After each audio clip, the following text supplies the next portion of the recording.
உங்க டூ வீலரை என் வீட்டு வாசல்ல நிறுத்தாதீங்கன்னு எத்தனை தடவை சொல்றதுன்னு கோபப்பட்ட பிரபல நடிகையோட சகோதரரை 2 பேச்சுலர்ஸ் குத்தி கொன்னு போட்டு இருக்காங்க.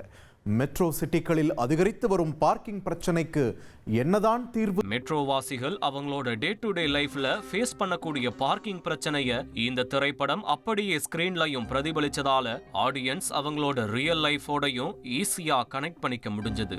ஒரு சின்ன பார்க்கிங் ஸ்பேஸ்னால ஏற்படக்கூடிய பூதாகரமான பிரச்சனைகளை பேசியிருந்த பார்க்கிங் படத்துக்கு சமீபத்துல தேசிய விருதும் கிடைச்சிருந்தது. என்னதான் படத்துக்காக இயக்குனர் ராம்குமார் பாலகிருஷ்ணா கொஞ்சம் பாசிட்டிவான கிளைமேக்ஸ் அமைச்சிருந்தாலும் உண்மை சம்பவங்கள் பெரும்பாலும் நெகட்டிவா தான் முடிஞ்சிருக்கு. பார்க்கிங் பஞ்சாயத்துல எஜுகேட்டட் மக்களே அறிவால தூக்கிட்டு வெட்ட போன சம்பவங்களை சமீப காலமா நாம எக்கச்சக்கமா பார்த்திருக்கோம்.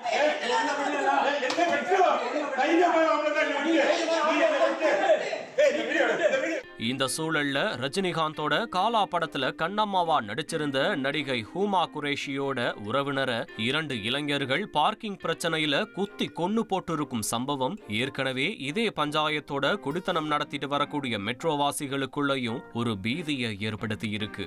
இயக்குனர் அனுராக் காஷ்யப்போட கேங்ஸ் ஆஃப் வசேப்பூர் திரைப்படம் மூலமா பாலிவுட்ல அறிமுகமான ஹூமா குரேஷி தமிழ்ல காலா, வலிமை போன்ற திரைப்படங்கள்ல முக்கிய கதாபாத்திரத்துல நடிச்சிருக்காங்க. தற்போது நடிகை ஹூமா குரேஷியோட சகோதரியின் கணவரைத்தான் 2 இளைஞர்கள் பார்க்கிங் பிரச்சனையில குத்தி கொன்னு போட்டிருக்காங்க. கொலை செய்யப்பட்டவரோட பேரு ஆசிப் குரேஷி. தலைநகர் டெல்லியில் உள்ள நிஜாமுதீன் பகுதியில புரோட்டீன் ஷாப் நடத்தி வந்திருக்காரு. சம்பவம் நடந்த வியாழக்கிழமை இரவு ஆசிஃபோட வீட்டு வாசல்ல அதே பகுதியைச் சேர்ந்த ஒரு 19 வயதான உஜ்வால் என்கின்ற வாலிபர் அவரோட டூ வீலரை நிறுத்தி இருக்காரு. இத பார்த்ததும் ஆசிஃபுக்கு பிளட் பிரஷர் எகிரி இருக்கு. நேரா அந்த இளைஞர்கிட்ட போய் உங்ககிட்ட எத்தனை தடவை சொல்றது, என் வீட்டு வாசல்ல வண்டியை நிறுத்தாதீங்கன்னு வழக்கம் போல கண்டிச்சிருக்காரு. ஆனா அன்னைக்கு அந்த இளம் ரத்தமும் ரோட்ல நிறுத்தினா உங்களுக்கு என்ன பிரச்சனைன்னு பதிலுக்கு லா பாயிண்ட் பேசி வம்பிழுத்திருக்காரு. இருவருக்கும் இடையே வாக்குவாதம் முற்றி இருக்கு. ஒரு கட்டத்துல அந்த இளைஞருக்கு இதுதான் லாஸ்ட் வார்னிங்னு ஆசிஃப் எச்சரிச்சு அனுப்பியதா சொல்லப்படுது. ஆனா சில மணி துளிகளையே அவரோட சகோதரரான கௌதம் என்பவரையும் கூட்டிட்டு வந்து ஆசிஃப் கிட்ட மறுபடியும் தன்னோட பார்க்கிங் உரிமையை கேட்டு சண்டை போட்டிருக்காரு.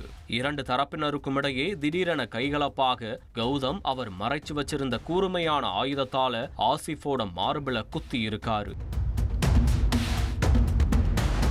நடந்த சம்பவத்துல படுகாயமடைஞ்சவரை மீட்ட பகுதிவாசிகள் உடனடியா சிகிச்சைக்காக மருத்துவமனையில அட்மிட் பண்ணியிருக்காங்க. ஆனா ஆசிஃபோட உடலை பரிசோதிச்ச மருத்துவர்கள் அவர் ஏற்கனவே இறந்துட்டதா தெரிவிச்சிருக்காங்க. நடந்த சம்பவம் தொடர்பா கொலை வழக்கு பதிவு செய்த காவல்துறையினர் 19 வயதான உஜ்வாலையும் அவரது சகோதரரான 18 வயது கௌதமையும் கைது பண்ணி சிறையில் அடைச்சிருக்காங்க. பார்க்கிங் பிரச்சனைய சுமூகமா பேசி தீர்த்துக்காம வீம்புக்கு பஞ்சாயத்து பண்ணா அது சில நேரங்கள்ல இது போன்ற கொலையிலையும் கூட முடியலாம்னு எச்சரிச்சிருக்கு இந்த சம்பவம்.